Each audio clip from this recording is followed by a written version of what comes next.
The Trump administration making a push for more affordable cars and trucks, kicking off a two-day tour of manufacturing plants in Ohio. Our Phil LeBeau joins us with a special lineup of guests: the Transportation Secretary, Sean Duffy, U.S. Trade Representative Jamieson Greer, and EPA Administrator Lee Zeldin. Phil, over to you.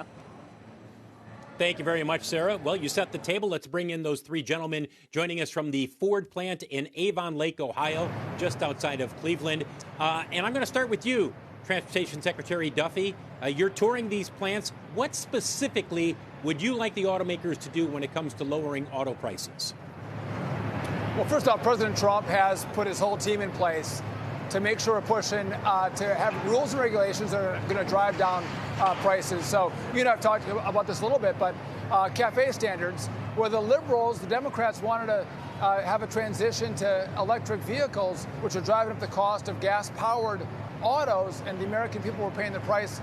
We are taking that standard, the CAFE standard, from almost 60 miles a gallon back down to a reasonable standard of 35 miles a gallon. What that's going to mean is at least $1,000 in a price cut for those who are buying vehicles in America. Not only that, President Trump has been focused on energy prices. Our gas prices are at a 6-year low. So again, it's an all-of-government approach, and that's why we're here together working on these policies, but also making sure the auto workers know that this administration is paying attention. And we'll have some questions from Mr. Zeldin and Mr. Greer in just a little bit, but I want to follow up with you. Would you advocate, would you go to the president and say, you know what, you really want to drive down the cost of new vehicles? We should mandate that a certain percentage of vehicles sold or built by the automakers in the U.S., not just the big three, but all automakers, that they be sold at under $30,000? No, you can't have, Phil, you can't have a mandate like that. Prices have gone up, but the reality is, when we have good policies and great American workers, you're going to see more affordable cars. We don't want an old Soviet Union style set of, price fixing in autos. That doesn't make any sense. But what you want is good policies, great companies, and amazing American workers to produce cars that Americans actually want to buy and that are safe, of high quality. And with that, I think you're going to get better pricing. Mr. Greer, right now we're showing a chart showing that the average transaction price is above $50,000 in the United States. It is at an all-time high. As you well know, most of the small, more affordable vehicles that are sold here in the United States, they're imported. They're not built here. What would you like to see changed in order to have more of these vehicles both be available and to be sold? Sure. So I think one thing to keep in mind are what are the trends looking like? And if you look at the inflation numbers from last month, it shows that the price for vehicles went down. So that's exactly the right direction. And the other thing to keep in mind is that wages are going up. And so with the president's trade policies, which are encouraging more production of vehicles right here in Ohio, right here in America, we're also seeing manufacturing wages up by $1,300 over the past year. So with the price of vehicles starting to get in the right trend, going the way down, and the wages going up, that's exactly the type of trends that we want to see to make sure that Americans can buy the cars that they're making. Ambassador or Secretary Zeldin, Administrator Zeldin, excuse me, I'm curious what you would like to see changed. You've already made the move on CAFE standards. You've made it very clear that you want to see this push towards electric vehicles move much more towards internal combustion engine vehicles. What else besides CAFE standards would you like to see changed over the next year or two? Well, to be clear, we're promoting consumer choice. President Trump has been clear that if somebody wants to go out and buy a gas-powered vehicle, buy a gas-powered vehicle. If your neighbor wants to buy a hybrid or an electric vehicle, you could go do that. But the government shouldn't be forcing people into all going out and buying electric. Under President Trump's leadership, what we did earlier in 2025 was that we sent 3 Biden EPA waivers to California. We sent those waivers to Congress. Congress, through the Congressional Review Act, ended up overturning the California electric vehicle mandate, which a whole bunch of other states had also adopted, and it ended this electric vehicle mandate that you saw at the state level. President Trump, working very closely with Secretary Duffy, had a very big announcement in the Oval Office just a few weeks ago about CAFE standards. And that will also promote consumer choice and these electric vehicle mandates to make cars more affordable. Right now, EPA is in the process of finalizing a decision on whether to repeal the 2009 Obama endangerment finding, all the greenhouse gas standards on light, medium, and heavy-duty vehicles from 2010 and beyond, as well as eliminating the off-cycle credit on that very annoying, almost universally hated start-stop feature on the cars. And we also have heard Secretary Duffy talk about that a lot. We're heeding the calls of the American public, where the American public wants to be able to afford their cars. They want to have consumer choice. President Trump has heeded those demands, and he's empowering us, directing us to make sure that we're fighting for the American public. We're proud to do it. Duffy, it's Sarah Eisen back in the studio. You know, one way to make cars more affordable for Americans, I'm not sure how popular it would be, in Detroit certainly, would be to let the Chinese automakers come in. And President Trump this week at the Detroit Economic Club, I think, surprised folks when he said, let them come in, as long as they build their cars, their plants in America. Is that something that we should expect to happen? So first up, I do want to lobby Lee Zeldin to make sure we get rid of that stop-start button. I hate it in these new vehicles. But you know, listen, when you have Chinese car companies that are backed by the Chinese government, and we believe in free enterprise in America, it does make it more challenging. But I think the message of President Trump has been we want to bring all investments back to America, to have more manufacturing, more jobs in this country. And I think that is his point. But also on the issue of affordability, don't forget, in one big beautiful bill, our Americans who buy a brand new car that was made in America get a $10,000 tax credit when they file their taxes. So again, an idea that's going to bring down the price of a car. Before it was a $7,500 tax credit if you bought an EV.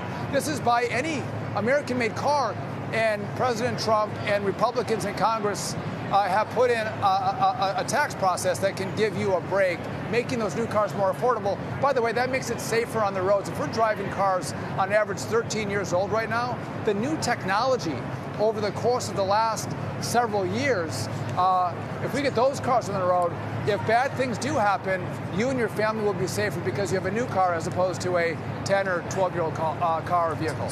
Well, I do have a follow, and maybe I'll ask Ambassador Greer on this, on the Chinese EVs, because there was a big meeting between President Xi and Mark Carney of Canada, the Prime Minister, yesterday, where they announced some new trade deals and some new policies, including Carney's going to allow up to almost 50,000 Chinese EVs in the Canadian market under a tariff rate of 6%, which goes down from about 100% that Canada had along with the U.S. Is this problematic to you, and do you think it impacts the Canada-U.S. trade negotiations as we relook at USMCA? Well, I think it's problematic for Canada. There's a reason why we don't sell a lot of Chinese cars in the United States. It's because we have tariffs to protect American auto workers and Americans from those vehicles. You know, the Canadians were trying to get some tariff relief on their own to get ag into there. I think in the long run, they're not going to like having made that deal. All that being said, you know, American cars are still going to be sold into Canada. We have a huge market share there, and I think that the Canadians' dependence on the United States for their GDP, the United States is always going to have an outsized role in that economy. You know, the president just said that he might put tariffs on countries that don't go along with Greenland, and I wonder if that's something that you've been drawing up and working up. Is that going to happen? So the president has been quite clear over the past year that we're going to use tariffs effectively to protect jobs here and get wages up here, but he's also going to use it geopolitically. Presidents for decades have always used sanctions authorities to address geopolitical matters. Tariffs is just in the long line of tradition of presidents using American geopolitical power to achieve American geopolitical goals. And so I'll continue working with the president on whatever he needs to do on that front. Yeah, Ambassador Greer, it's David Faber. You know, on this question that Sarah asked, and that was raised, I guess, by the president, the idea of the Chinese building automobiles here in the U.S. I mean, is that something you could actually ever see? Obviously, you've been an outspoken critic of the Chinese system that uses state subsidies to, I think your words, chronically oversupply global markets. But could you ever imagine a day where we had the Chinese automakers here in the United States? I think it would be hard for them to operate here because all of our cars now, right, they're like computers on wheels, and there are rules and regulations in place in America about the cybersecurity of our vehicles and the systems that go into those. So I think it might be hard for the Chinese to comply with those kinds of rules. The reason why so many countries want to come and build here is because President Trump has protected the American auto industry and all these workers here. I just heard today that 85% of auto workers voted for President Trump. This is the kind of situation where we want to make sure that the jobs are protected, that we are building here, and that's why the Chinese, the Japanese, the Koreans, everyone wants to come build their cars here in America. This is the consumer market. The tariffs protect the jobs here, and this is where they want to be. So I'm not surprised when I hear that kind of interest in investing in America. Secretary Duffy, this is Phil again. One last question for you. You oversee the National Highway Traffic Safety Administration, and you know the NHTSA rule that is going into effect in 2029, which requires automatic emergency braking in all vehicles built in the United States, starting at that time. There are many who believe that rule is an example of too much regulation, that it drives up the cost of vehicles. Two questions here. One, would you advocate for stripping out that rule and doing away with that requirement for automatic emergency braking? And two, are there other requirements that you and your staff are looking at where you say, this is like the start-stop button. It needs to go. It's just driving up the cost. So just to make the example for the auto braking, there was a time when airbags were new technology. And if you deploy new technology too quickly, which is what we did, you saw airbags cost more lives when they were first deployed than save lives. And so when you mandate new technology, you want to make sure you do it when the technology is ready. And that's what we're looking at right now at NHTSA with regard to the auto braking. Again, it can be very dangerous if it doesn't function correctly. But we have to look at our regulations, and as we have more autonomous vehicles that come online, well, if it's an autonomous vehicle, a lot of the requirements may not be needed. Do you need a side mirror with an autonomous vehicle? Do you need a rear view mirror with an autonomous vehicle? Do you need a backup camera? So we have to review as technology changes and the offerings of the auto industry change. We want to make sure we change with the industry to make sure we have rules in place that still drive safety. We have over 40,000 deaths a year on American roads. We want to make sure we bring those numbers down. And we don't want to change any rules that could impact those numbers going up. But again, we don't want to drive costs up and have no beneficial effect on safety. And so we always compare rules today versus new technology on the horizon and how we marry those two things up. And that's a continual process that NHTSA and DOT as a whole go through. Transportation Secretary Sean Duffy, along with EPA Administrator Lee Zeldin and U.S. Trade Representative Jamieson Greer, joining us from the Ford plant just outside of Cleveland, Ohio. Thank you, gentlemen. Sarah and David, I will send it back to you.